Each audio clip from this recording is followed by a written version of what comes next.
Thanks for tuning in to the Vintage Cinema Review. On this week's episode, we're covering from 1996, Kingpin. 90s comedic gem, exploring the themes of second chances, redemption, friendship, and the unpredictable twists of life in Bowling. I learned that you don't mow another man's lawn unless you want to pull a Munson on your neighbor. There you go. That's right, yeah. This is one of my all-time favorites. I actually own this movie, so I was excited to do it.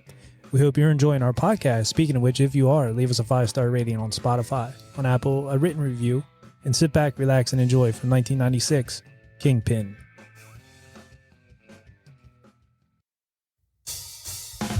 Hey, this is Dave. Matt. And Zap.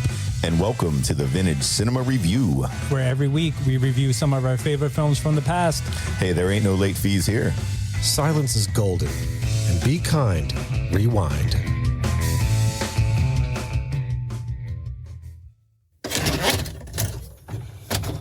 Looks like you got a V.C.R. DVD classic on in there today. Yeah, combo. The combo.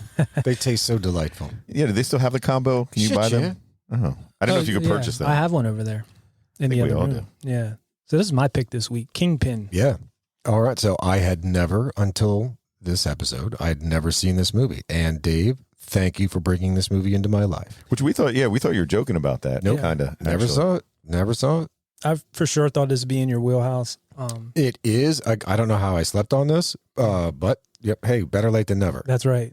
That's right. And if listeners out there haven't seen Kingpin, definitely check it out. Yeah. I mean, we'll get to the review obviously and at the end with our rating, but I will say this is one of my all-time favorites. Whoa.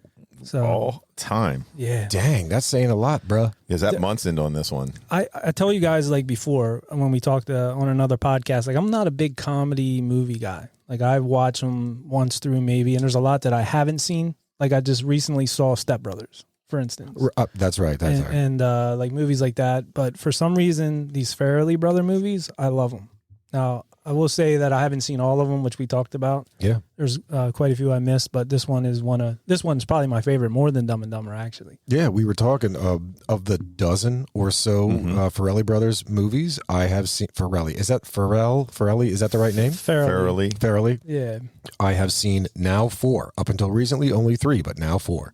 Yeah. So, yeah, there's apparently a good number out there I still need to see. They have like a cult following, I think. They're not like huge. Yeah. They have a cult following. For sure. And there's actually a good TV series they did called Loudermilk. Oh. It's on Netflix, and I highly recommend it. It's with the guy from Office Space. And what's his name? Ron Livingston. Ron Livingston. Yeah. Ron Livingston. But there's the other guy. I just saw his comedy the other night at a Hershey Theater from Laudermilk. He was in Will Sasso. No, that's not Ted Lasso? Yeah, no. Ted Lasso.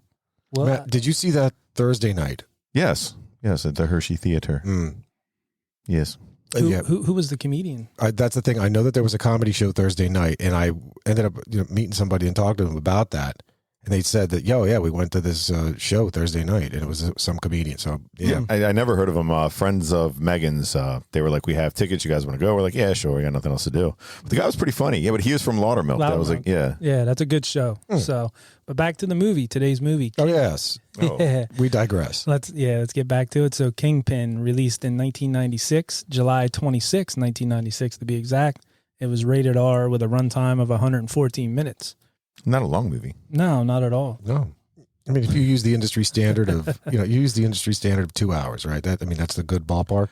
I think, just shy. That was, did you say an hour and 14? 114 minutes. So it's like yeah, almost 2 hours. Yep. It still seems long for this movie, though. Maybe towards the end. I don't know. See, the industry standard, 2 hours is like, that's like regular today. Yeah. That's a short movie. See, and I think 2 hours just because of shit that they fill into a television. Like a television time slot, but it obviously has to be less than that so you can fit in the commercials. That's true, yeah. Commercial. So this was directed by the Farrelly brothers. That's Peter and Bobby. Written by Barry Fanaro and Mort Nathan, who Mort Nathan went on later to work on Loudermilk with these two. Produced by Brad Crevoy, Steve Stabler, and Bradley Thomas. And this was filmed in Nevada and Pennsylvania. Yeah. So a lot out near Pittsburgh, Mars, Pennsylvania, which is like a suburb, I believe. And then in Nevada at the Silver Legacy Resort Casino and the National Bowling Stadium at the end for the big tournament at the end. So just between those two places. Now, the Pittsburgh, PA was supposed to be the Amish country in Scranton. Right. What does it look like, Amish country? You really couldn't tell. Yeah, PA is pretty much the same landscape. You find yourself a field and a farm. It all looks the same. Absolutely. So budget on this, $25 million. Box office, $32.2 million.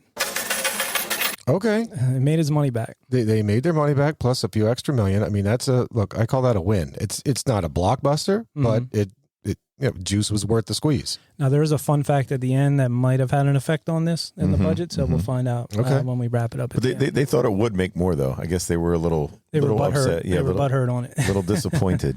It did well in like rentals and cult following. Obviously. Yeah. I mean, look, you're going to have some strikes and gutters. Absolutely. Yeah, right? There you go. I like that. So that's pretty much it for that. I'll turn it over to Zap for the cast. All right.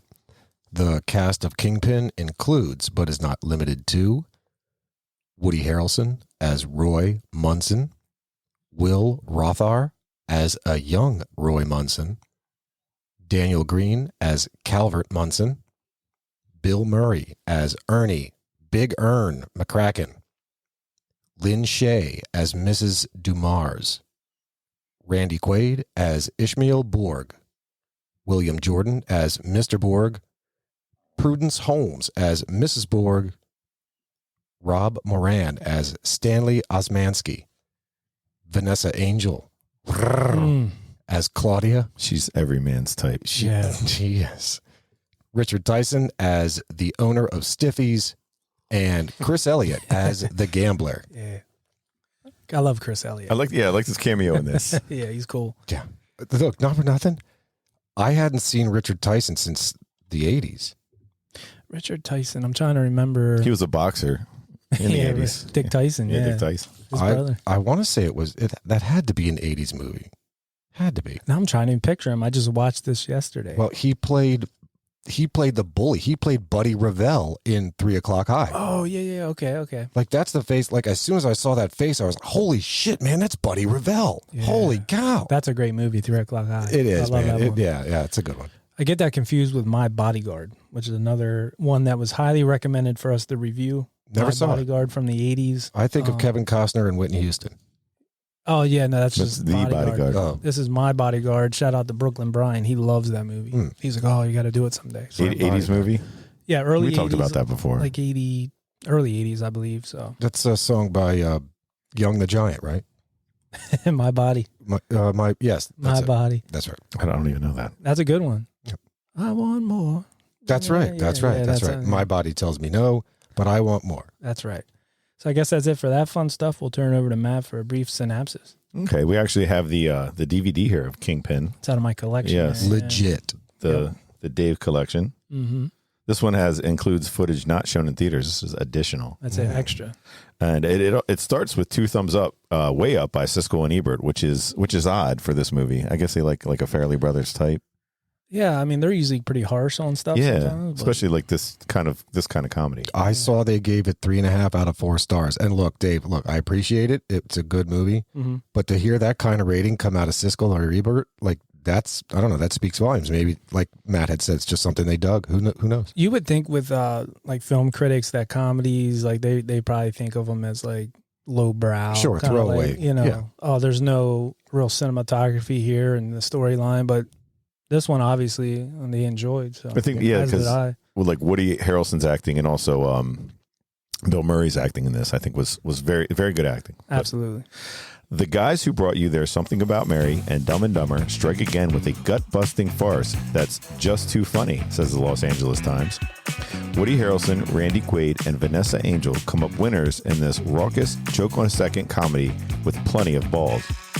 Harrelson is Roy Munson, a pro bowler who seems destined for greatness, or as close to greatness as a bowler can get. But after a run-in with angry competitors, Roy finds himself sadder, wiser, and minus his bowling hand. Years later, he meets the naive Ishmael, Quaid, an Amish bowling whiz. Together they set out for $1 million tournament in Reno. And along the way, they pick up Claudia, Angel, a sexy vixen with brains, attitude, and really big ideas. With her help, they make it to the tournament. But will Roy and Ishmael win the big match and score fame and fortune? Or will their hopes and dreams just go barreling down the gutter? We give you Kingpin. Nice. Jesus Christ, that was the whole fucking movie. Yeah, we don't. Yeah, we're okay. Thanks, guys. Thanks. Look, I feel I might as well just walk out. Yeah. Dude, that was the whole movie. And all of that was printed on the back of a DVD. Yes, see, sometimes I pull up different ones. This was the actual DVD. The actual Jesus really Christ. So when I pull up the brief synopsis, if I put that in the old, smart box there, it usually comes up with something a little short and sweet. So not for nothing, I think whoever composed that and put that on the back of Dave's DVD was a fucking dickhead.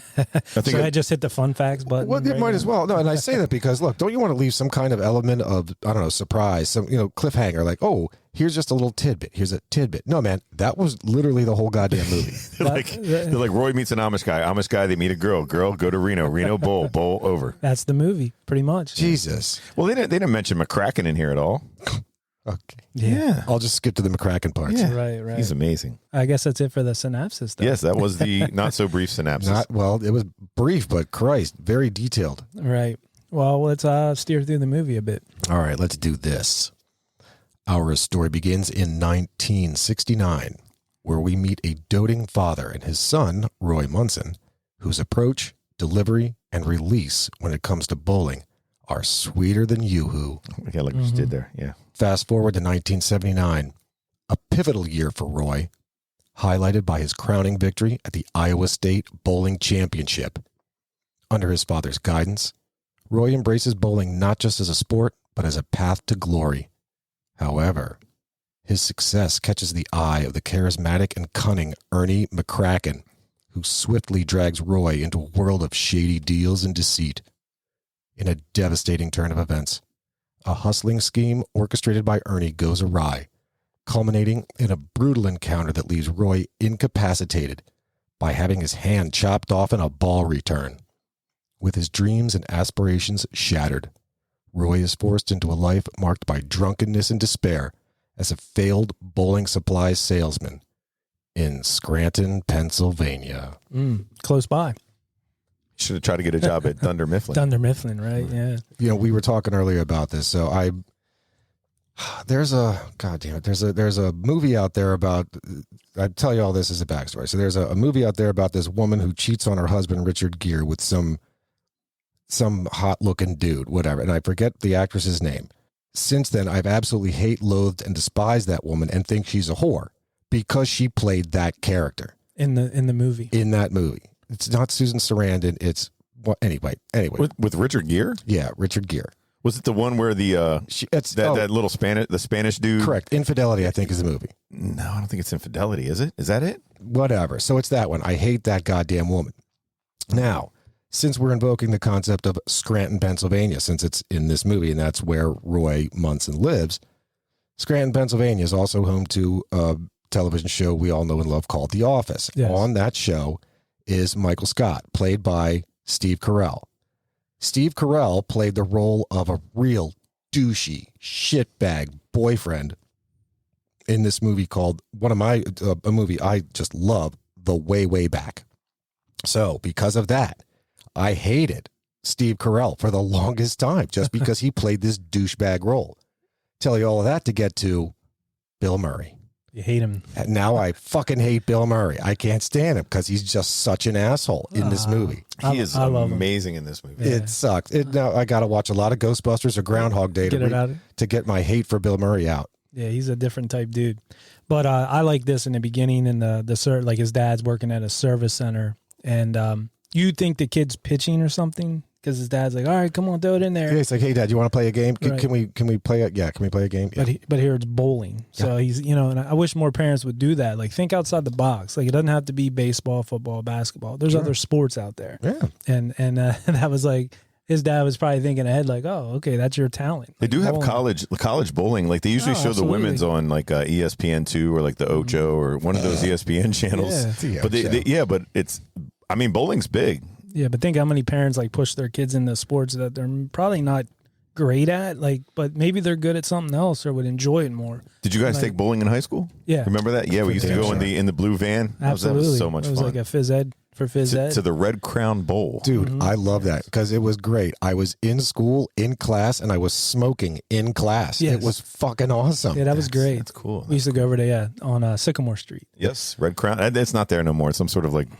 bus or Oh, for real? yeah, it's like a Sad times. some sort of It gone. truck station. Munson Yeah. Service Center.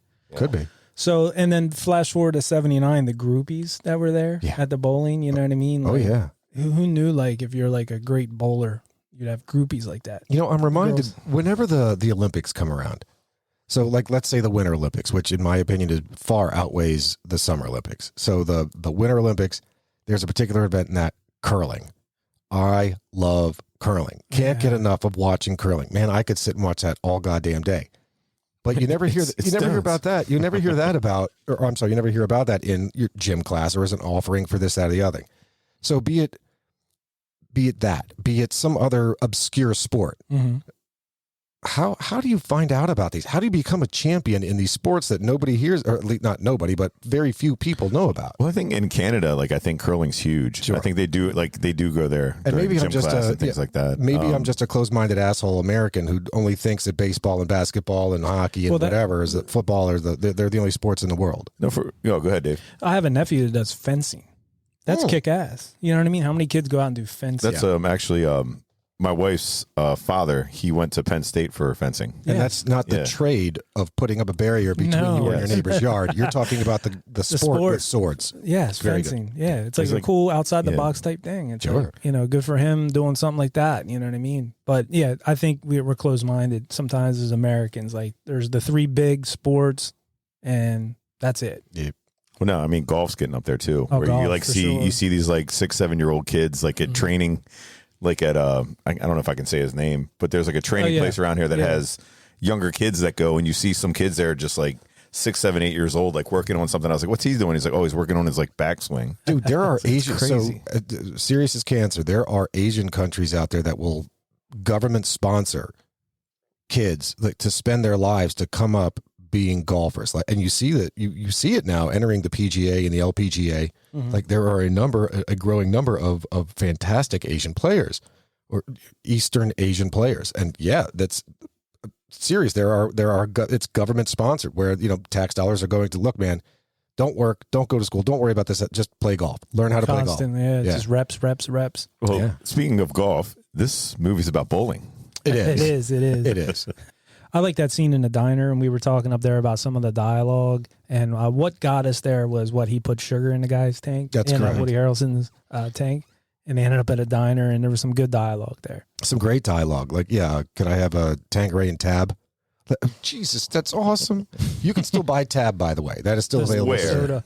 at any beer and soda warehouse. Really? Yeah, Okay. go to the soda all section. right, cool. You're not going to find it at your local grocer, but you will find it at a beer and soda warehouse. So who took over that name? So it has to be like Tab by Coca-Cola Yeah. or by Pepsi or I'm pretty sure Coke bought that. okay, cool. I can still kind of taste Tab Sure. in an odd way. I don't know. I haven't It's had like it in like 40 years. It's but- like saccharin soda. yeah, It's not sugary. Sacrilegious. It's sacrilegious. it is. Oh man, that was good, honey. Before you can you wash that perfume off before you come back? God damn, that was good. Yeah, it was funny though to see how like Dave was saying these bowlers back then, like you said, those girls like they had groupies and everything. Like this guy McCracken, played by Bill Murray, thought he was so big that he acted like he was like this huge like pro athlete where he just like says anything that's on his mind and it goes like In that world, yeah. it just worked. Yeah, he was just doing whatever, man. He was like the man. But those girls there, like in the set, and they had the what song was that playing? Disco Inferno. Yes. Yep. When he's rolling in, They like played twice in this movie. yeah. So that was a cool scene. The diner scene's cool with the dialogue, and he yells at the girl, tells her to like cut back on the perfume. Yep. And then So then he gets his hand. So he's fighting with they fight with the locals. The guy who's not a priest, but the he fake dresses priest. as one. Yeah. Yeah, he's like, he said, you're no dictionary salesman. He's like, yeah, I ain't no goddamn priest either. Yeah. I had my suspicions, but Yeah. Well, especially he goes, I got a vice, and it was his drinking. And that one lady came up and served the drink. vices. Yeah, and he smacked her on the ass. He's like, oh, I got 2 vices. But that's not bad. It's not. Yeah. That's not so bad. No. Oh man, good stuff. Good stuff. But yeah, this whole thing. Before we go to the next one, McCracken set him up. like he was upset that he beat him. He knew there was a guy on the scene that was better than him or just as good, and poured the sugar in his tank, set him up for this. Left him hanging there. Yeah, and then took off and left him there. So he's pretty naive. He goes, "What's the sugar for back there?" "Oh, it's for my morning coffee." He's like, a big 2-pound bag of Domino sugar back there. Which I read into that, and I think any one of our mechanic friends, listeners to the show, will tell you, that's not gonna fuck your engine up. Oh, for real? Yeah, it's not.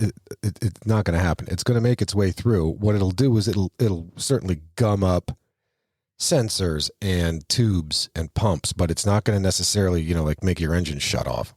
Well, that's what. Yeah, the guy I think said the engine was blown. Or he said sugar, man. That is an old wives' tale, or a tale told by old wives.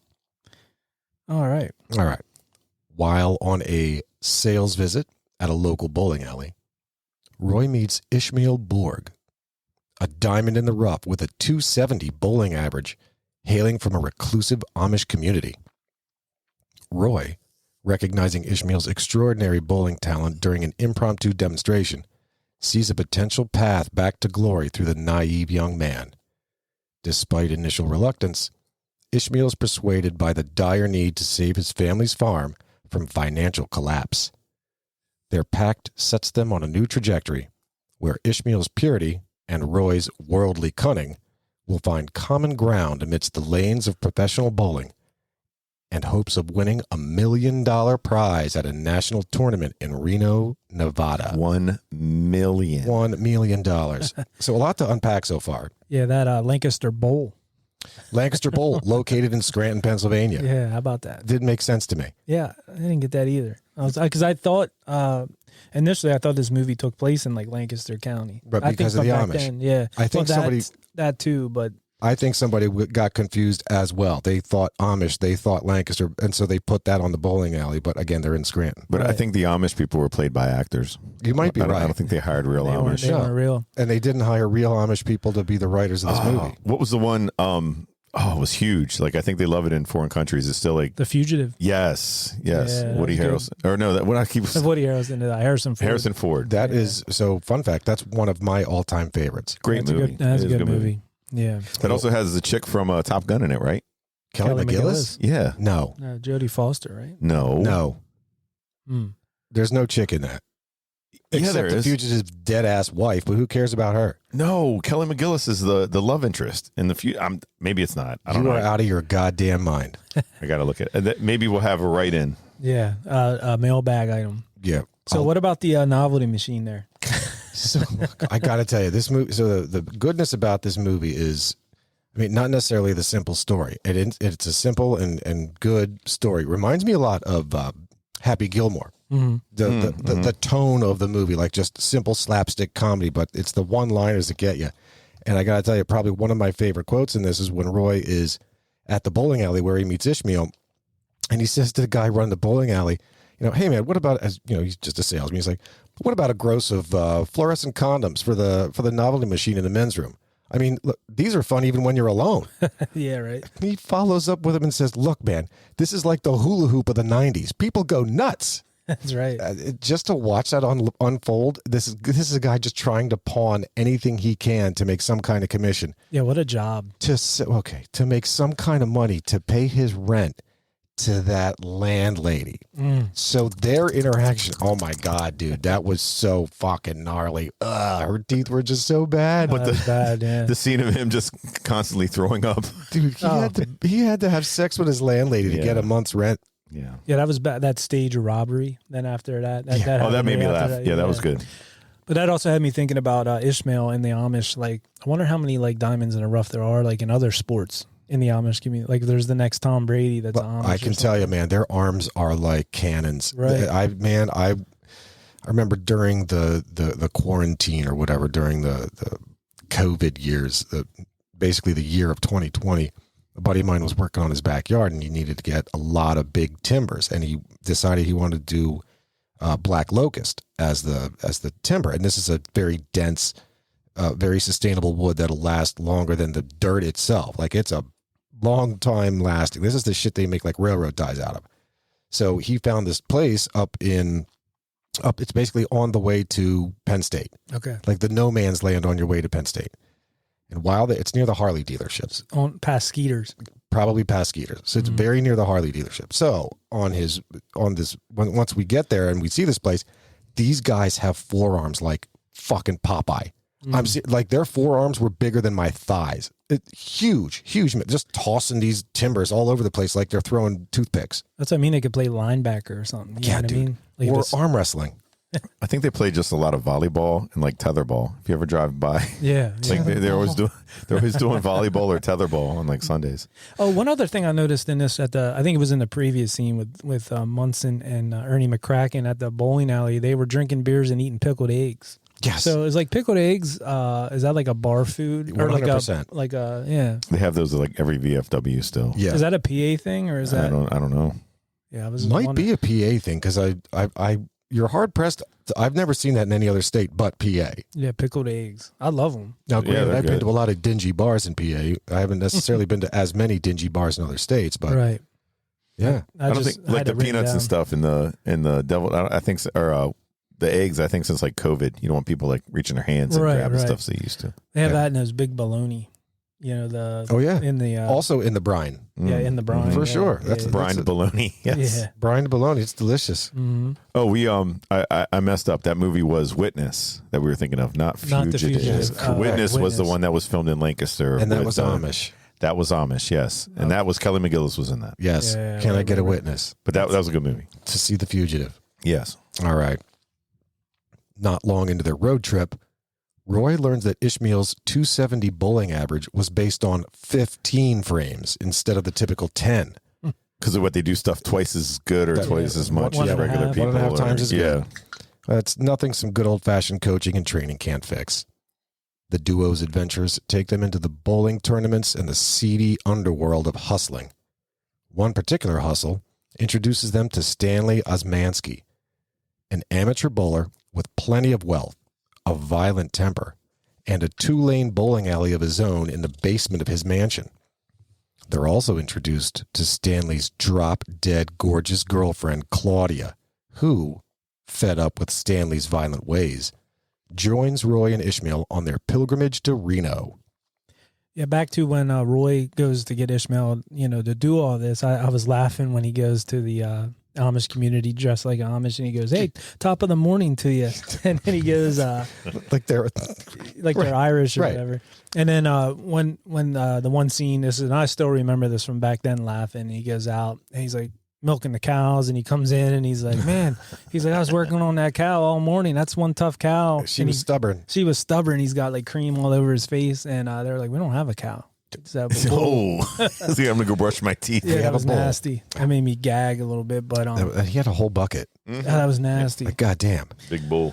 But all that leads up to, like you said, they start on their journey Yeah. and end up at that guy's house. That's an insane house. That's big money. That is an insane house. And how he gets there, how they get there is great when they try to pull the same con maneuver with the, pretending they're drunk and then they're going to shark people at the bowling alley. Mhm. But the guy behind the counter at the bowling alley has clearly seen this and he's like, "Look, man, so you sell dictionaries or whatever?" And the guy's not even listening. No, I'm sorry. We said you're drunk off ginger ale. Yeah, that's it. Yeah, Yeah, that's it. ginger ale. You're drunk off ginger ale. No. He was huffing glue in the parking lot. Mhm. It's fantastic. Yeah, that guy, the rich guy, Osminski or whatever his name is, did he remind you of like Bill Murray?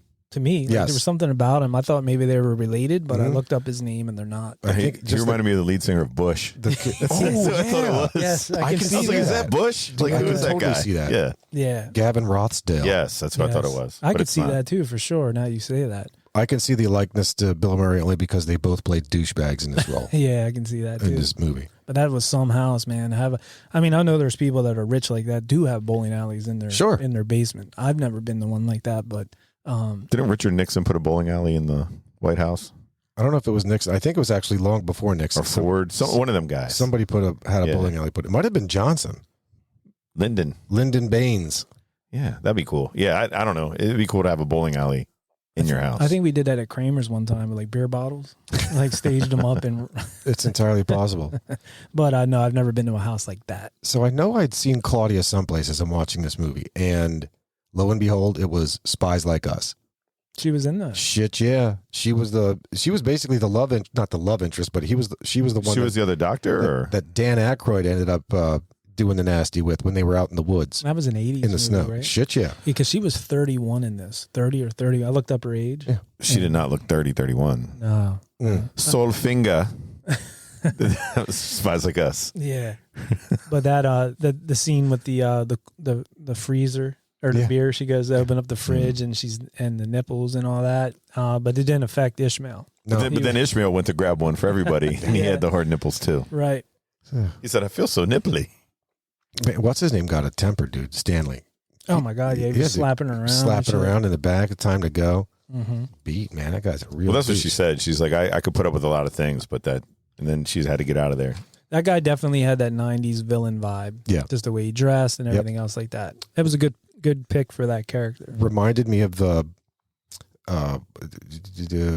Bagulia. Oh, yeah, from Wedding Singer. Wedding Singer, yeah. It reminded me of that. Glenn Goulia. Goulia. That's it. Not Bagulia, Goulia. Yeah. That's right. He had the red Porsche. He did. And like I said, that house was amazing. What that area was there? What, Chicago? Is that where they said they were at? I can't remember. For this movie? No. In that scene there when they were traveling across the country. Yeah, might have been. They were in Illinois. Okay. Yeah. Yeah. So big money out there. Well, this duo has become a trio, but Roy maintains his skepticism relative to Claudia and what he fears may be ulterior motives for her joining them. At one point, while attempting to leave Claudia with Ishmael in tow, Roy gets into a fist fight with her. A distraught Ishmael runs away during the fight, leaving Roy and Claudia to work out their problems. While searching for Ishmael and making their way to Reno, Roy and Claudia happen upon Roy's hometown, which has since become seemingly abandoned. We also learn that shame and humiliation as a failed bowler kept Roy from returning to his father's funeral. Roy and Claudia eventually find Ishmael, working as a cross-dressing stripper, and the three continue on to Reno. Yeah. So did anyone notice while they were driving through Roy's old town, while Roy and Claudia, looking for Ishmael, Mm-hmm.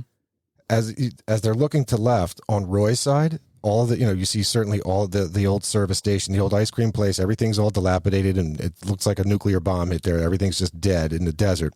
You talking about the neighborhood behind him? Yeah, but if you look on Claudia's side, it's a bustling neighborhood. There's grass. Yes. Kids are coming home from school, all kind of shit. I thought the same thing. Yeah, it was pretty bad because at one side, and then I noticed it too because I just watched. I was watching pieces of it before I came over, and that was one of the things I was like, wait, what? Yeah, they did a way bad job of trying to make you believe that the town was abandoned. Yeah, like Zap said, there was like a bus dropping kids off. Dude, I know. Cars all over the place and shit. I didn't even catch that. Nice houses. Yeah, it's on Claudia's side when they show the camera looking at Woody at Roy closer than Claudia. Mm-hmm. If you look on the passenger side and you look past her, you'll see a big. I must say, any scene she was in, I was probably watching her. That's fair. Just being honest. I mean, that's absolutely fair. she is beautiful. That's girl. the way it should be. Yeah, and for some reason in my mind, like I haven't seen, like I own this movie and I watched it many times, but for some reason I was thinking it was a different actress that portrayed her. I didn't even know this Vanessa Angel. She wasn't in much. No, but in my mind I thought it was like, I don't know. I don't even know who I thought it was, but it's not the girl that I envisioned. Yeah, but it's been a while. It's been probably 20 years since I watched it. She's exotic. She is exotic. Yeah. There was a quote I had missed from the earlier scene in Scranton before Roy left, and with Ishmael, it's back at Roy's apartment when Roy says to the one wino that's sitting out front. They just sit on lawn chairs. He said, the guy's name is Herbie. He says, "Hey Herbie, how's life?" Herbie responds, "Taking forever." Taking forever, yeah, it is, guys. There's a guy I know that actually used that. He uses that quite frequently when hey, how's it going? Or how's life going? Or whatever. How's things? Taking forever. Yeah, they definitely portray Pennsylvania as like these towns as like depressing. Sure. And like just kind of run I think down. if you go through some, like drive to the beach or something, going through PA, there it's like really nothing out there. Well, not for nothing. This movie picked two things. They picked a ghetto of Scranton, and they picked Amish country. Like, come on, man. How is that in any way, shape, or form showcasing the greatness of Pennsylvania? Absolutely, but I just laugh in these movies how they portray like small town Pennsylvania a lot of times is like that, just kind of run down and I don't know what's Scranton. Farmers who are into sheep. Yeah, there's some of that too. For sure. But Speaking of which, so now we're in this segment here. There's a couple of good quotes. One was specifically in the diner when Claudia, Roy, and Ishmael it's basically their first meal together. And she, busts Roy's balls for basically, she knows that he doesn't have any money and all of this, that, and the other thing. So there's a group of women at another table and they address Ishmael. And she says, hey, you want to dance? Roy thinks he's talking to her. yeah. So he's like, oh yeah, sure, well maybe or whatever, and he's blowing it off for being nonchalant about it. And swiftly, Claudia says to him, no. She said, because the woman says, oh hey handsome, want to dance? And again, he's very nonchalant. Oh no, thanks, babe, or whatever. Claudia just cuts him off with the nuts and says, no, she said handsome, not handless. Yeah. That was the Bird in Hand Tavern. I saw a sign back there. Yeah. The Bird in Hand Tavern. So that is in Pennsylvania. That would have to be in Pennsylvania. I'm figuring that's an ode to the town down in Lancaster County, maybe. I don't know. Did you and I drive by that when we were at when we went to pick up the telly? Yeah, that console TV. So Zap and I went down to pick up this RCA console TV that we're sitting looking at for the old dirty basement. We went down to Lancaster and drove through Bird in Hand. So there's some weird names out there in Pennsylvania. Absolutely. Yeah. Sure. That is a cool stretch though through Lancaster County of like little towns and villages and stuff. If you ever get a chance in your Lancaster, go to the is it Kitchen Kettle Village? It's like a little. I was going to say Kitchen Castle. That was by. Yeah, it's over in Middletown, Overland Road. Now Kitchen Kettle Village. It's in Lancaster. Cool little thing to check out. Or Dutch Wonderland. You can take the kids to Dutch Wonderland. Yeah, so Dutch Wonderland is on Route 30, which is like the commercial. This would be on the Philadelphia Pike, I believe it's called, which is kind of like parallel. Zap and I were on that. That's the road we were on. For sure. And that's up above it. Yeah, so check that out.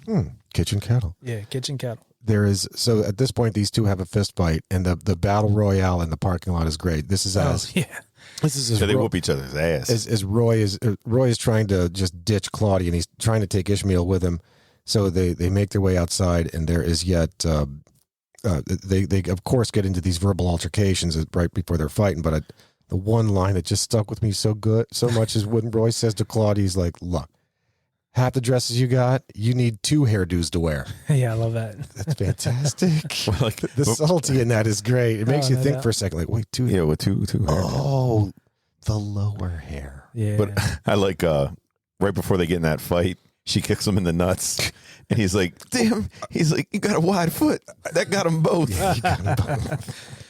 Yeah, and he's punching her in the boob. Oh, he's going back. Boom, boom, boom, boom, boom, boom. Yeah. Did anyone notice after the altercation when they're standing there looking, or they're looking for Ishmael? She's actually adjusting her she's boobs fixing back. her boobs. Oh, really? Yeah. I didn't notice that. Jesus, dude. You're not your noticing. favorite movie. Yeah. I know. This is the good part. She's playing with her own boobs. Ooh. I seen that before. You said about this Vanessa Angel. I just looked up something real quick. She was never really quick. She was a huge model. She was a big model before doing any type of acting, or when she was like 17, 18, 19 in her early 20s. She was a very high paid model. You know what, too? I looked her up, Googled Vanessa Angel, and it said that she died in a car accident. And I'm like, then I saw another thing where was that she's Chris like, Angel? No, she's 57. No, there's another actress named Vanessa Angel that's from like another country that did die in like a car accident, but not her. Not Vanessa Williams. No, her name's Vanessa Angel, but she's like from, I forget what country it was, but she's a big 57 years old today. Yeah. Or not today, but currently. Yeah, currently. But this other Vanessa Angel did die in a car accident she was from like another country, like I said. Still alive though. Still alive. Yeah. That's good. Well, so much for them internets. Right? Can't trust it. Can't trust it. Upon their arrival at the Reno tournament, the trio is submerged in the vibrant chaos of competitive bowling. The tournament environment is intense and is made even more intense with the presence of Ernie McCracken, who's since become a bowling champion and who we find was a former love interest of Claudia's. The plot thickens as Ishmael sustains a critical injury while attempting to defend Roy's honor in a confrontation with McCracken, abruptly pulling him from the competition.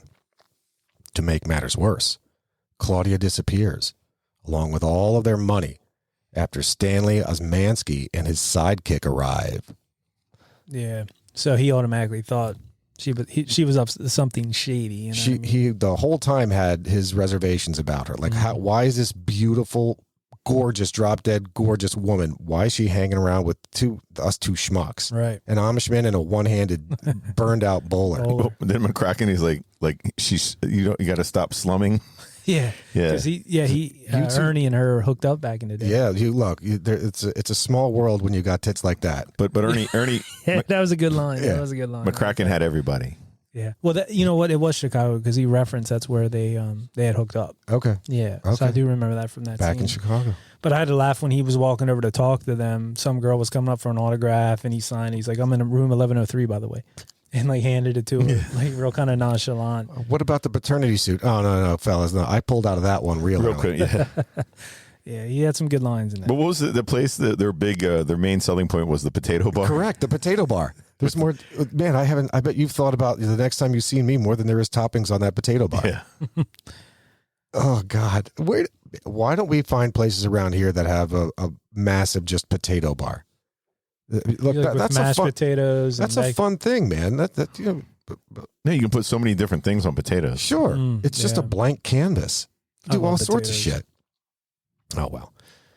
Leave it to optimistic Ishmael to lift Roy's spirits as he convinces Roy that he must bowl with a rubber hand in Ishmael's place. Roy reluctantly enters the tournament and miraculously wins his first several rounds, ending up in the televised final match against McCracken. With Ishmael as his strongest cheerleader inspiration, there's no way Roy can lose.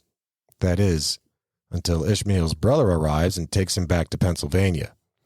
Now alone, Roy struggles in the final frames, and McCracken wins the tournament by just 1 point. Yeah, that brother went the whole way across the country with a horse and buggy. Yeah, I thought about that. He was at the turnpike. Yeah. Dude, Paying the toll and stuff. how I think about that when they were leaving, I'm sure I take this movie literally as I'm listening to a comedy movie, and the dialogue is obviously just zany. Mm-hmm. The guy says, all right, I'm going to get Ishmael, and he's in Pennsylvania. He's making his way to Reno, and he has one horse in a buggy. I'm thinking, fuck, that poor horse. That's a long God, way. that's gotta hurt, man. Whenever you pull up Google Maps, you know, it has like the car. It shows the route for buggy. Walking, if they have like a buggy. It's funny, I was reading, and in this scene, it's kind of like a fun fact, kind of not, but they're saying Woody Harrelson could not bowl for shit. Yeah, he needed like a stunt bowler. Oh, wow. Because, yeah, he couldn't even. They did a good job then with that trick photography, because it looked like both him and Bill Murray, it looked like they were just awesome bowlers. Yeah, well, they're saying did. Bill Murray actually did do his own bowling, which he was very good at. And at this scene, on the final scene that we're talking about here, with the bowling and everybody's going crazy, I guess the Farrelly brothers were like, all right, they're like, McCracken needs 3 strikes. And like everyone, you got to start cheering. Is like, we don't know how long it's going to take, so give your effort. He actually threw a turkey. He threw 3 strikes in a row. So that whole scene was kind of just him, and that's why like the intensity of the crowd and everything was so big, because he actually bowled a turkey. He bowled 3 strikes in a row. So if it would have took 30, it would have took 30. Like you're saying, he would have. They were like, just keep going. Yeah, just keep going. We'll do the first one. So he went and bowled the first one. Everybody's going nuts. Like, yeah, you got to strike. And then the Farrelly brother, like, keep up the intensity. Let's go. And then he bowled another, and he got like a second. So everybody was like going nuts. Didn't know that. Yeah, he actually bowled a turkey. He bowled 3 in a row for that scene. Did you know mathematically that's incorrect? What's that? So mathematically, in that final round, when you get the 10th frame, you got the 3 things to throw. So essentially, if you throw strike 1, then strike 2, that last one isn't going to be, if you get 3 strikes, it's, I think, 10 more. I think that last one is basically like worth 20. Yeah, because it wouldn't be like 30 or something, isn't it? So if you're thinking in your head that a strike is it 60 points then for a turkey? I think if one considers the idea that a strike is worth 10, right? It becomes far more than that when somehow mathematically consecutive strikes in a row. Yeah, these things start building up, and that 10th frame is you get 3 bowls instead of 2. You get 3 throws. Mm-hmm. So that 10th frame alone is going to be worth a hell of a lot more than 30. Oh, I got you, because of compounds. Sure. Yeah. But that, whatever. He needed a turkey to win. They said he needs 3 strikes, and bigger, he nailed it. And he nails it. Yeah. And it happened 3 strikes in a row. Pretty impressive. They said he could bowl. There's a particular quote in this. Again, this movie, the draw to this movie, and I'm sure we'll say it a few more times. At least the big draw for me to this movie was the quotes, for sure. A particular quote in this segment that I really fancied was when Roy's being interviewed by the ESPN announcer, And, he's like, oh, so what have you been up to the last X number of years? And, Roy, stumbles and thinks on it. And he's like, well, and his answer is drinking. And so the ESPN announcer says, are you still drinking? And Roy's like, no, I don't. That's behind me now. Wait, why? Are you buying? Are you buying it? Yeah. The guy's just looking like Like, priceless. Great comedy in this. So there was a couple scenes that happened too that I enjoyed in the midst of all this. So there was the indecent proposal scene with Chris Elliott, where it was like a fantasy scene, and Chris Elliott comes up to him and Ishmael and Munson and is like, how about one night with your friend for $1 million? Yep. And then obviously it was like a fantasy or a dream. It didn't really happen. I don't think it was a fantasy, more of like, I think he was just like drunk and thinking how he could make money. Easy way to get out of it and get the money. Roy was absolutely in a drunken stupor, looking at the bottom of his glass, having this waking dream. Right. And then we see the commercial that we all love. I know Matt and I always talk about it. Now you got to see it. I think I sent you guys the link like a while ago. Yeah. The United Fund. Yeah. And Bill Murray is with like these single mothers with the and they're all hot. They're all MILFs. Yeah. They are absolutely, all of them are MILFs. And it's just a great commercial. Just the way the commercial is done is something that you would think like joking around with your friends, but they actually did the commercial. That was great. And then he's playing football with the one kid, and the MILF mom's wearing like a leather skirt. He snaps it up. He lifts it up and just has his way with her. But he's back there, right? Like calling a play for about 40 seconds. Yeah. And the one little kid goes, Mr. McCracken's even at my house sometimes when I wake up. Like he's there so early in the morning. He's like, that's right, Billy, because I'm dedicated or something like that. It was a great commercial. If you go on YouTube and look up Ernie McCracken United Fund or whatever, you'll see it. It's like a minute long. Yeah. Ernie McCracken commercial. You'll definitely find it. Right. The bowling montage. I know, Matt, you love montages. This was a montage for sure. This was like watching Karate Kid. This was like watching Daniel's son make his way through the ranks. Who sings that song Showdown? Because that's a great song. Gonna be a showdown. Was it in the movie?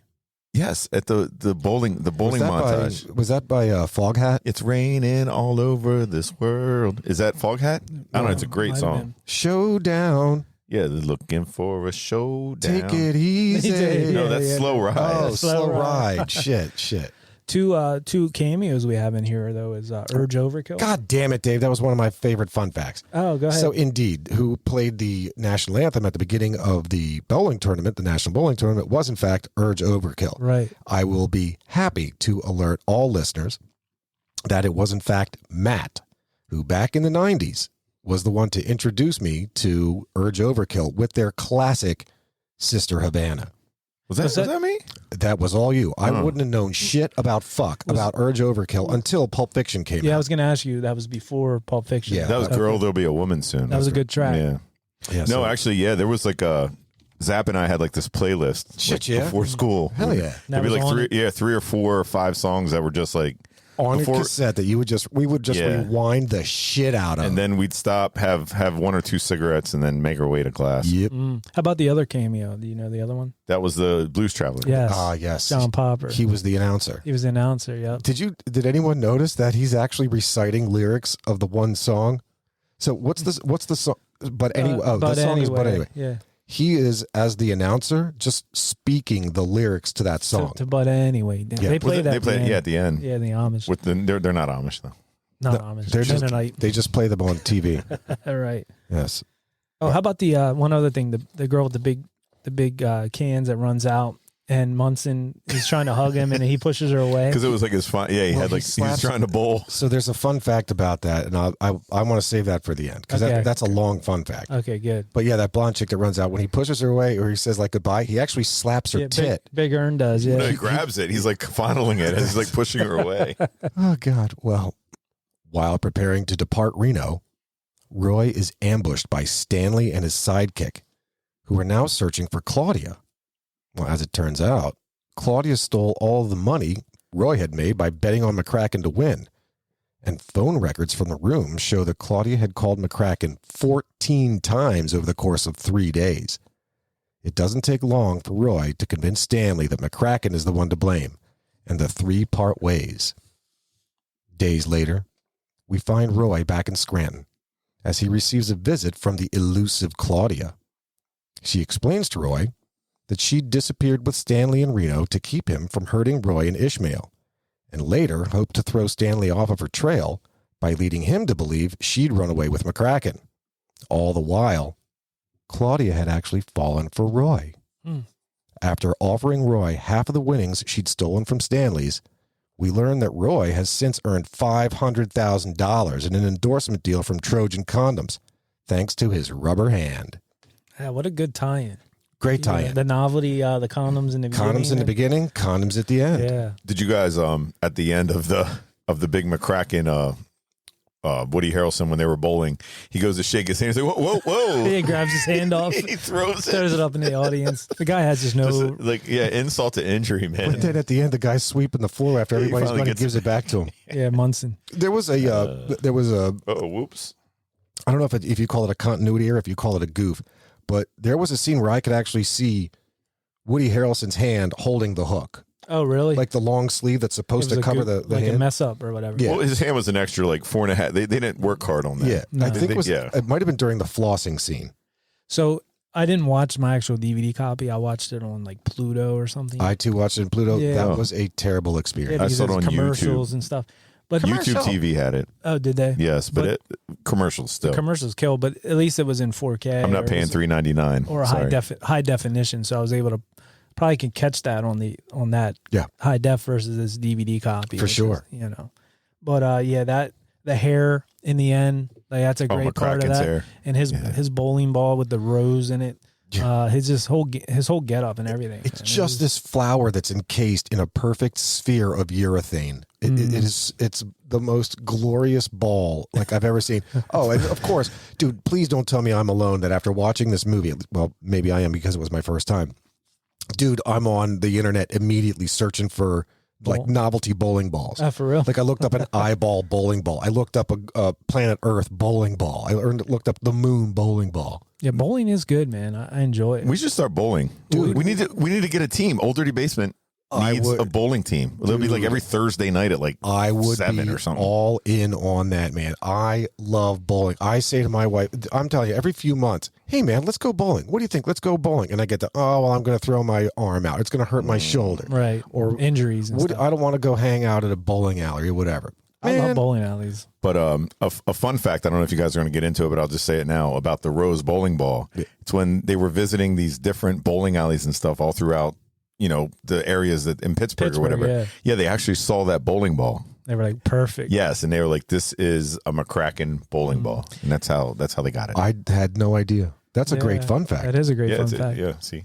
The thing I love about bowling alleys too is they don't, it's stuck in a time capsule. It is. You go in, you feel like, when I go bowling, and I've maybe gone within, we went. That's the last time I went. Oh, yeah. And I almost felt like the same way it felt in 1990 when I went, or 1980 when I went. Remember you had to do math. Yeah.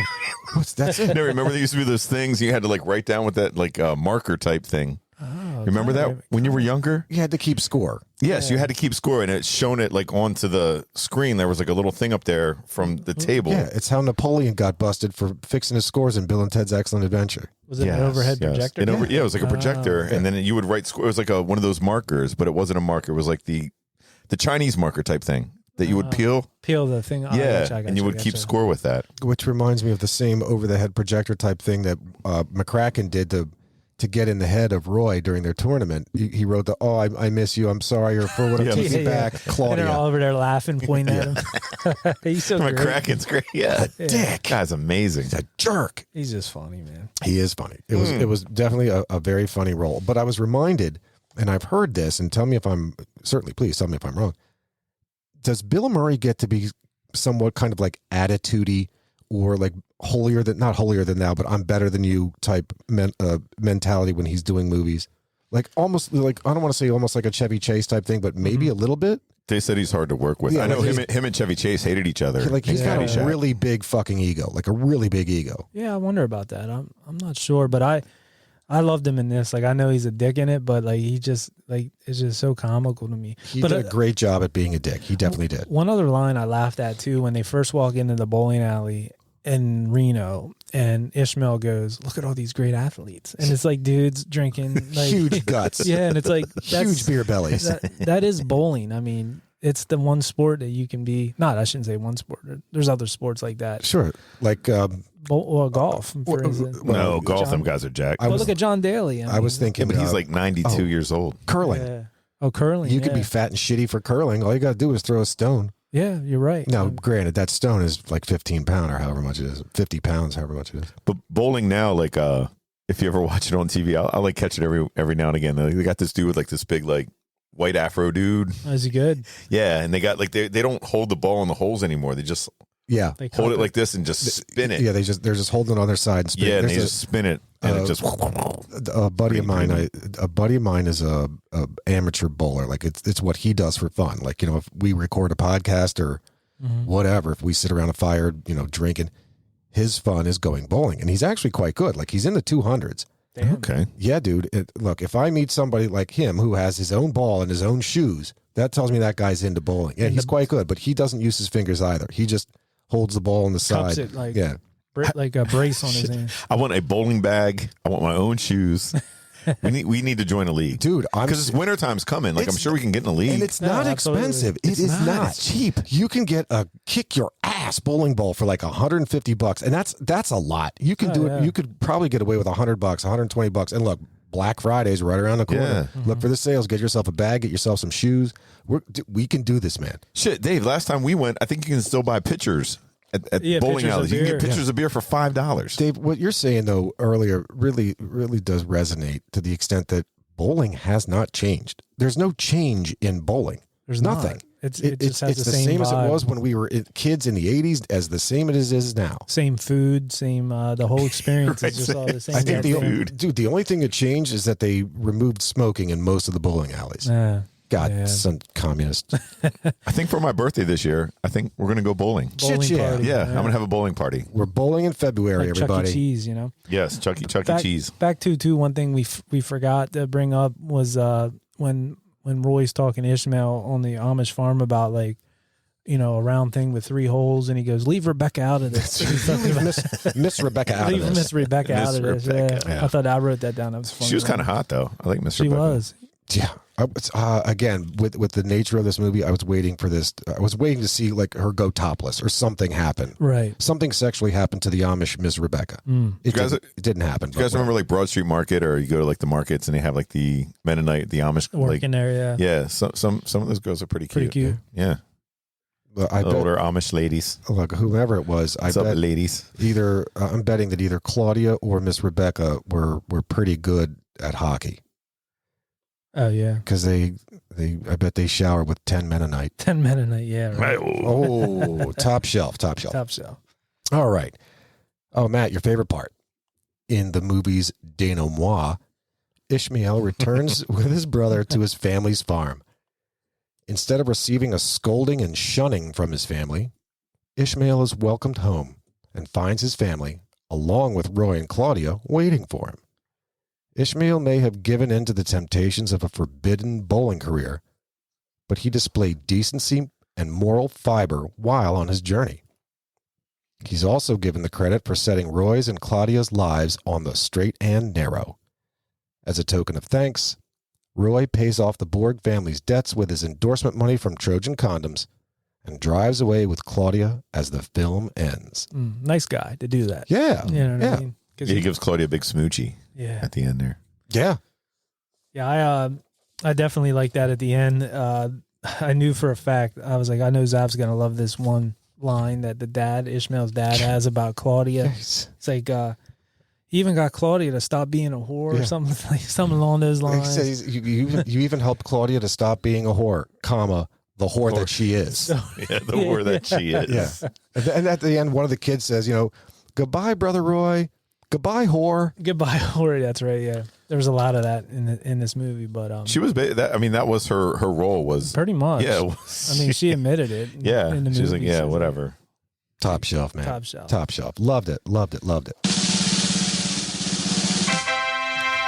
Fun facts. Oh, we've hit that point. Who wants to start off? Well, I left this one cliffhanging earlier. So we had spoken earlier about the blonde middle-aged woman that came up and kissed the Kraken, and then when he pushed her away, he grabbed her side boob and pushed her away. Pushed her away. So that is actually a homage That woman's actual name is Morgana, the Kissing Bandit. And she does that for real, yeah. She did that for real. So, quick couple of fun facts on Morgana, the Kissing Bandit. She was born in 1947. She grew up in an extremely poor family. So poor, her mother disowned her as a baby. Basically, like, look, I can't afford this kid. I don't want her on. I don't want to be, legally responsible to have to pay for this kid coming up. So that actually led to her grandmother, Virginia, taking care of Morgana for 6 years. Now, that's for 6 years. After that, she was sent to Mount Mercy Catholic boarding school just outside of Louisville. Now, initially, just like, we grew up Catholic. I'm sure that at some point in our lives, in our very, formidable years, we'd said, man, when I grow up, I want to be a priest. She grew up and at one point had wanted to be a nun, but she ran away from that school at the age of 13. 13. What? Wow. She hitchhiked with a friend to Baltimore, where she begged shop owners for a job while living on the street and eating out of garbage cans. After about a month in Baltimore, she came across an ad in the window of the Flamingo Club. They were looking for a cigarette girl.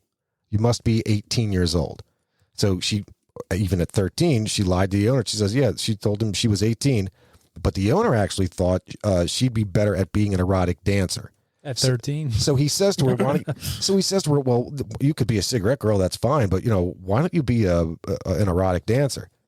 When she heard erotic dancer, again, at the age of 13, she thought it had something to do with like riding camels and wearing veils. Like erotic, like to her, that was... She was 13. Like something out in the desert, like Lawrence of Arabia type shit. Like she thought Arabic or something. Correct. Yeah. That's right. Instead of erotic, she thought Arabic. So her first stage appearance bombed, absolutely bombed. She could walk in high heels, and when she was dancing, she was a little top heavy though. Well, so when she was dancing, all the guys were saying, "Take it off, take it off." She actually thought that they were saying, "Take her off," like they were telling people behind the stage to get her off the stage. Pull the cane out. Right. So after that show, she ended up. This was her first show. She had never seen a strip show before. So she stuck around, watched the other people, the other erotic dancers, what they were doing. She took to it like a fish to water. She learned quickly, and she became popular and successful by the time she was 17 years old. Now, by the time she's 17, her act actually combined a little bit of comedy, and she was wearing 10-gallon cowboy hats on her boobs.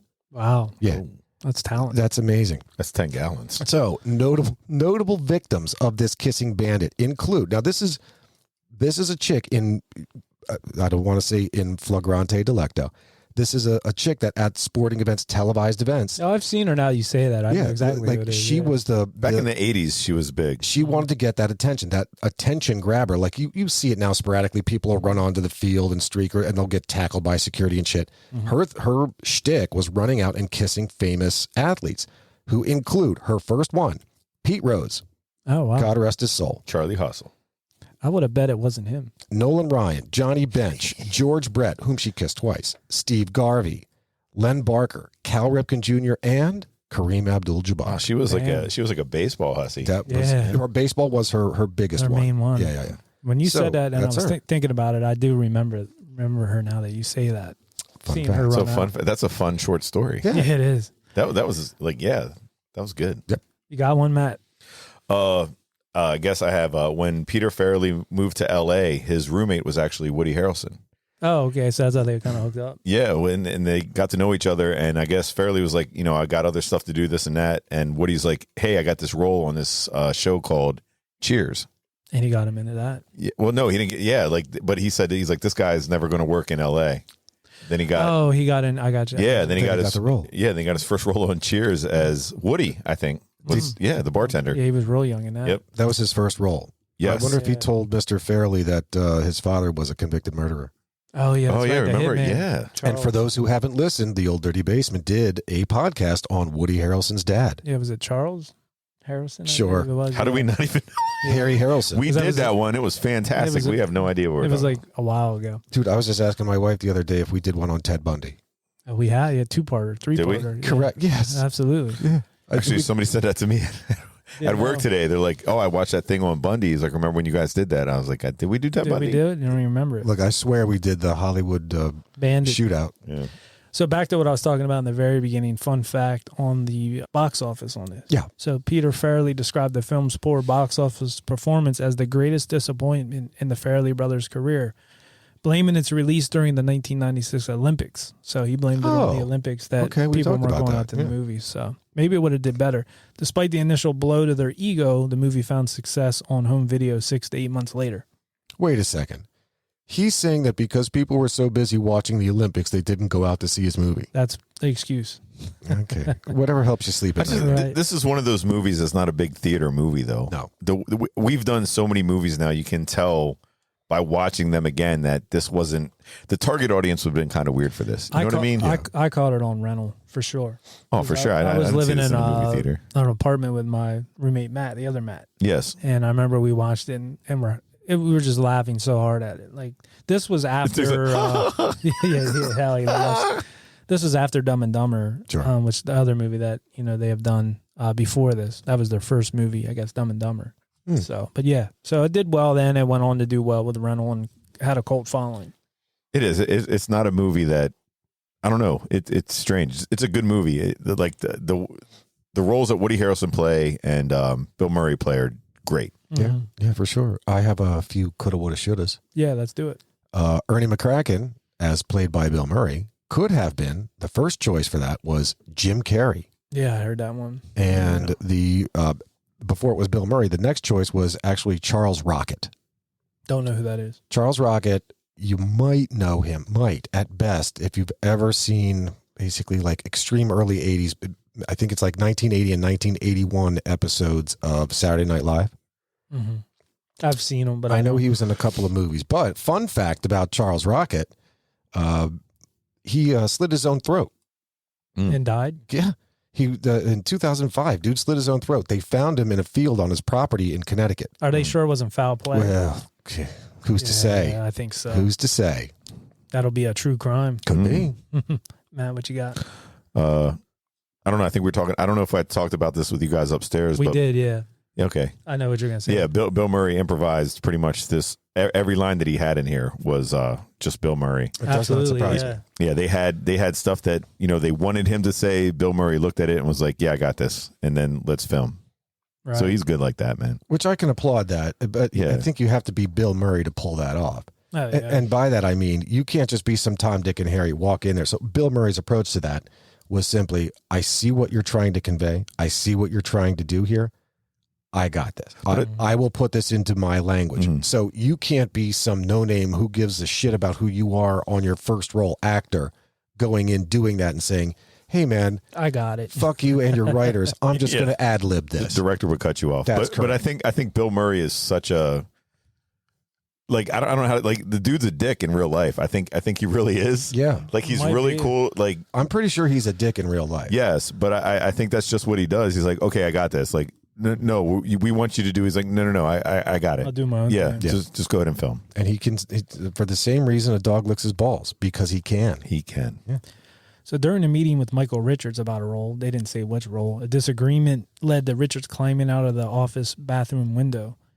I heard about. I did. I'm sorry, I didn't hear about it. I read about that. Read about that too. And the brothers initially didn't take the Lynn Shay, that was the landlady. Yeah. Mistaking her for a homeless person, but they were so impressed with her audition. They didn't consider anyone else, and then she went on to appear in other films of theirs, like Dumb and down Dumber. the road. Yeah. If you look at her filmography, she's done a shit ton of B movies. She's actually a pretty older woman. Like if you look at a picture of her shots, dozens of movies that are less. Like I'm saying, like on a IMDb rating or a Rotten Tomato rating, like anything less than 5 stars or 4 stars. Like they're shit movies, but she's done. I mean, even through recently, dozens and dozens of them. Yeah, she definitely looks. She's familiar. working for sure. Absolutely. And other coulda, woulda, shoulda. Roy Munson could have been played by Michael Keaton. Oh, how about that? Michael Pittsburgh, Keaton. Yeah. Pittsburgh area. Yeah. That would have worked out. How about this one? Will Ferrell provided several uncredited background shout-outs. So he was in the Reno bowling scenes. I guess he was back there like shouting and doing stuff like that. I can believe that. Just from his role in Old School Alone, I can absolutely believe that you just hear this random voice in the back just shouting things out. I have that the Farrelly brothers were having trouble finding for Big Earn. They didn't really, they couldn't really, they didn't know who they really wanted. Uh-huh. So I guess Randy Quaid was the one that said, I got a friend, Bill Murray. And they're like, yeah, what about, and he's the one that called him and said, They get him in there. yeah, hey, I want you to do this. Oh, wow. Yeah. That's Okay. crazy. He was great as that part. I think, is that the one, you said Jim Carrey? It could have been Jim Carrey, or yeah. Charles Rocket. Or Charles White. I could have seen Jim Carrey for sure. Well, it's funny. The Farrelly brothers also said that when Randy Quaid said that, they kind of knew Bill Murray, and they were like, they weren't sure if he would actually show up when they wanted him to come in for a read, but he did, and then the rest is history. That's so funny. Michael Richards, they're working with him on a role in this movie that who knows what the hell it is or what it could have been. But the dude was so worried about or not wanting to do the part. He said, excuse me, I'm going to go to the bathroom. And he just ran away. Just got out of there. Just ran through a window or jumped through a window. Damn. Ishmael Borg. Yeah. Coulda, woulda, shoulda. Could have been played by, or was suggested to be played by, Chris Farrelly. Yeah, I saw that one here. Yeah, he was supposed to be. They wanted Chris Farrelly, I think. He had a contractual obligation for Black Sheep. Same thing for Jim Carrey. He was locked into doing something. Mm-hmm. Real quick, Showdown, the song that I was telling you guys about. It's never real quick. Man. It's an ELO song. It is never real quick. It's Electric ELO. Light Orchestra. Yeah. Oh. That's a good one. Nicolas Cage turned down the role of Roy Munson. Did you have that one? Really? Yeah. I did not have Nick Cage in this. Yeah. Huh. I think he would have been great. He could have done it, yeah. Munson, yeah. I don't know. I'm jaded. Like, I love Raising Arizona, and I love. I've seen it 1,000 times. Gone in 60 Seconds. Good movie, too. Dude, I cannot get enough of that movie. How about Leaving Las Angelina Vegas? Jolie? Leaving Las Vegas? Oh, no, Leaving Las Vegas was, I like that movie, actually. Now, that was with James Caan, correct? No, that's Honeymoon in Vegas. I'm sorry. Yeah, No. That's Honeymoon. Leaving Las Vegas is Nicolas That was Cage. Nicolas Cage and, my girl. Sarah Jessica Parker? No. No. That was Honeymoon in Vegas. Yeah, that was a different one. Leaving Las Vegas. Elizabeth Shue Oh, yeah. and Nicolas Cage. Oh. Yeah, Leaving Las Shallow, Vegas. our announcer. That's one of his favorite movies. Oh. He loves it. He says, Did you ever see his? Like, or never saw it. did you see it, Dave? I did. It's been a long time. There's a guy that goes, he's down on his luck and he's going to drink himself to death. And then he gets a hooker who is Elizabeth Shue. And she kind of like sees this guy and she's like, shit, this guy's worse off than me. And they form a bond. Okay. It's love. I got one more coulda, woulda, shoulda. Go for it. Stanley Osmansky, Yes. the rich guy. Could have been played by George Clooney. Yep. So I saw that at first and said, that doesn't make sense. But it hit me immediately. I mean, not immediately, within seconds. His role, George Clooney's role in that, what is the Dawn of the Dead? What is that? Dust Till Dawn? That is Dust Till Dawn. That was just such an evil role. And it just brought out such a vile side of George Clooney. Mm-hmm. Yeah, I think he could have excelled as Stanley Osmansky. Clooney was good in that though, wasn't he? Correct. Yeah, he would be good in it. No, but I mean, he was like a good guy. He wasn't like he was a fucking bad? bank robber. He was a Yeah, but they were like but Danny they Trejo. to Trey. Yeah, they were in that. I guess he was, but they turned to trying to get rid of like the vampires right away. Like That's they all correct. formed like bonds. So for sure he Bad guy, good guy. I get you. I get what he you're put saying. aside his selfishness and went for the common goal for sure.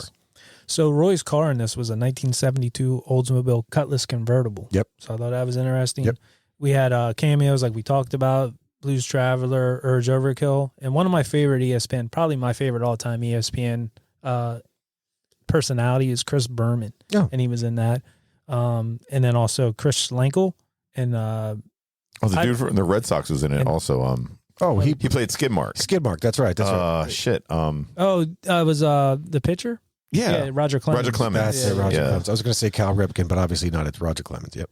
Yeah. Also in here, and I don't know if I caught this in the movie, but Harrelson did a show called True Detective, 2014. It was a great. I watched that. Matthew McConaughey. Yeah, him and McConaughey were in it. So they said he echoes his movie line, "You don't mow another guy's lawn." Oh, that's another one I got. Yeah, was that in this movie? Yeah. So they're in that diner scene where I had mentioned earlier, where the one the random woman had asked Ishmael if he wanted to dance, and Roy thinks that she's talking to him, and that's the part where what's her name says no, she asked for handsome, not handless. So that woman with whom Ishmael ended up dancing or learning how to dance, that was Skidmark's girlfriend. So Skidmark comes in, and that's when Roy gets into this. Ishmael almost gets into this fight, and Roy punches him with his rubber hand, and he says, You don't mow another guy's lawn. Oh, okay. See, I didn't even catch that. I mean, I'd have to go back and watch. Yeah, then they were driving away. He's like, I did it because, they would have kicked his ass. It's just me. He's like, well, you don't have beers with him. Yeah, right. And he's like, well, yeah, and then she's like, then why'd you put hot sauce in his face? He just took it to another extreme. So. There's a Zap fun fact. This is my last fun fact. So speaking of that, I'm glad you brought that up, Dave, that you don't mow another guy's lawn. I take absolute articulate care of my lawn. Right. And I mean, it looks like a baseball field. It's beautiful. The lines are awesome. Everything's gorgeous. Do you bring in a third party like True Green or? I do. I have Granulon. Okay. Do the treatment, but I'm do all the cutting, edge trim, mow, blow, all that good stuff. So I recently got new neighbors a few months ago, whom I still have yet to actually officially meet. Right. They're cutting over my line, the sons of bitches. Oh, they're cutting like at least one mower length over on my yard, and I get so fucking pissed. Yeah, they're cutting into your shit. Well, they're cutting with a push mower, and I use a commercial 48-inch deck Skag. It's a different type cut. It's absolutely a different type cut, and they're balding my shit. Yeah, I mean, that's pretty much all I have for the fun facts. Matt, you got anything else we missed? No, I'm good. Yeah. I'm all Munson out. You're Munson out. Well, we didn't even that whole sentiment just ended quite quickly. We didn't even reference that. That's the big tagline in this is like when you Munson, like you're a loser. You like, you know what I mean? You failed in life. You Munsoned it. Yep. And that was like a big line during this whole movie. But I guess it's about that time where we late fee, return, or burn. And since it's my movie, I'll lead it off. And I'm late fee in this. This is one of my all-time favorites. As far as comedies go, it's up there. It might be, I don't know if it's my favorite, but it might be. It's definitely up there. I would late fee it back then. I probably did, and I own it. So I wouldn't have to late fee it, but I would late fee this because I love it. So that's all for me. Who wants to go next? Matt, what do you got? Oh, I'd watch it a few times just for, like Zap was saying, the one-liners in this were incredible. The McCracken, like that would be a great Halloween outfit. Speaking of like Halloween coming up, yeah, like I think dressing like a McCracken would be, alley.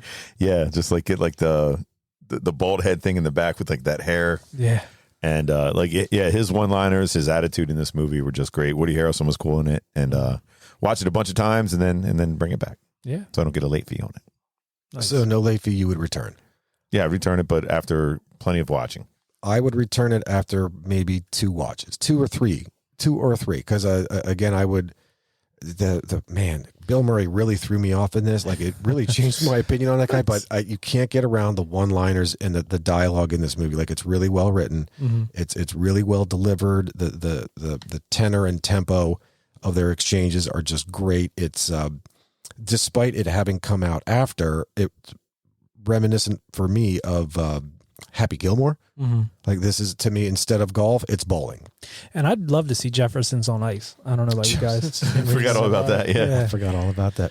Sherman Helmsley's a great bowler. Yeah. I'd watch it 2, maybe 3 if I'm lucky, but probably closer to 2 times, and I would return it. But nonetheless, a good movie. Yeah, I just love this movie, and I'm glad you guys enjoyed it. Yeah. Zap, I'm glad. Well, Matt, I know you saw it before. Zap, I'm glad you didn't say, this sucks. Right. You know, I was hoping not, but yeah. So, thank you for bringing this into my life. No, I'm glad. I'm glad we got to review it and definitely enjoyed it once again. So I guess that's it. You guys got anything else that we didn't get to? I got nothing. Good. Yeah, we'll be back next week. I think it's Matt's pick. So we'll find out what he's going to come out with.